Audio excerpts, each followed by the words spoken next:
ঘাটটির বেহাল দশা, কর্তৃপক্ষের দ্রুত পদক্ষেপের প্রয়োজন। যমুনা রেফ্রিজারেটর, খাবার ফ্রেশ তো লাইফ জম্পেশ। সাতক্ষীরা উপকূলীয় ক্ষতবিক্ষত জনপদ শ্যামনগরের পল্লীতে লক্ষাধিক মানুষের একমাত্র নদী পারাপারের খেয়াঘাটটি চরম দুরবস্থায় পতিত হয়েছে।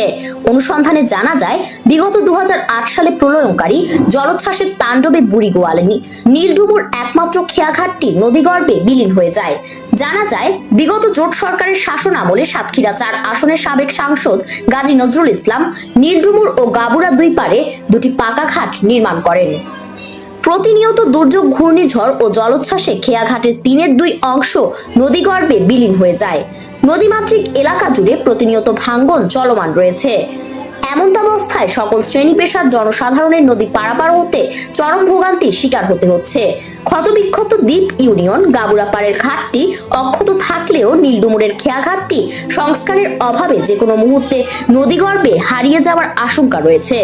অচিরেই ভাঙ্গন কবলিত খেয়াঘাটটি সংস্কারের নিমিত্তে ঊর্ধ্বতন কর্তৃপক্ষ, উপজেলা নির্বাহী কর্মকর্তা তথা জেলা প্রশাসক মহোদয়ের দ্রুত পদক্ষেপ প্রত্যাশা করে চলেছেন উপকূলবাসী। ASP news desk, Dhaka. ASP নিউজের সাথে থাকার জন্য ধন্যবাদ। সাবস্ক্রাইব করে সাথে থাকুন।